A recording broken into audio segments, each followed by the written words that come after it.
નમસ્કાર મિત્રો, તારીખ 18 જૂન 2025ના સોના ચાંદીના બજાર ભાવ તેમજ ડોલર સામે રૂપિયાનું મૂલ્ય શું ચાલી રહ્યું છે તે વિશેની માહિતી આ વિડીયોમાં જોઈશું. તો વિડીયો છેલ્લે સુધી જોવા વિનંતી.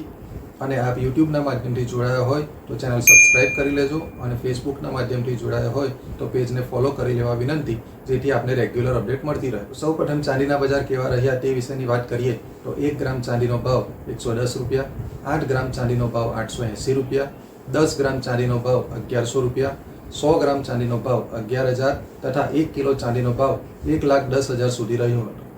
તો મિત્રો, ચાંદીના બજારમાં પ્રતિ 1 કિલોના ભાવમાં કોઈ પણ જાતનો વધારો કે ઘટાડો જોવા મળ્યો ન હતો. તો મિત્રો, 22 કેરેટ સોનાના ભાવ કેવા રહ્યા તે વિશેની વાત કરીએ તો 22 કેરેટ સોનાના 1 ગ્રામનો ભાવ 9,205, 8 ગ્રામ સોનાનો ભાવ 73,640, 10 ગ્રામ સોનાનો ભાવ 92,050 તથા 100 ગ્રામ સોનાનો ભાવ 9,20,500 સુધી રહ્યો હતો. મિત્રો, 22 કેરેટ સોનાના પ્રતિ 100 ગ્રામમાં 10,500 રૂપિયાનો ઘટાડો જોવા મળ્યો. તો 24 કેરેટ સોનાના ભાવ કેવા રહ્યા તે વિશેની વાત કરીએ તો 24 કેરેટ સોનાના 1 ગ્રામનો ભાવ 10,042, 8 ગ્રામ સોનાનો ભાવ 80,336, 10 ગ્રામ સોનાનો ભાવ 1,04,20 તથા 100 ગ્રામ સોનાનો ભાવ 10,04,200 સુધી રહ્યો હતો.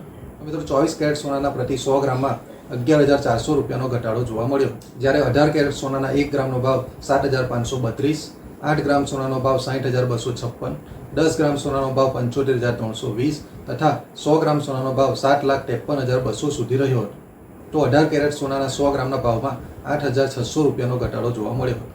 તો મિત્રો, સિટી રિસર્ચે સોના પર એક રિપોર્ટ રજૂ કર્યો છે. તેમાં કહેવામાં આવ્યું છે કે કિંમતો નવી ઊંચાઈએ પહોંચ્યા પછી સોનાની ગતિ ધીમી પડશે. તેમાં કહેવામાં આવ્યું છે કે ભવિષ્યમાં રોકાણના સંદર્ભમાં સોનાની માંગ નબળી રહેશે. વૈશ્વિક અર્થતંત્રના વિકાસની સંભાવનાઓ પણ સુધરશે. બીજી તરફ યુએસ સેન્ટ્રલ બેંક રિઝર્વ દ્વારા વ્યાજ દરમાં ઘટાડાની પણ સોના પર અસર થશે.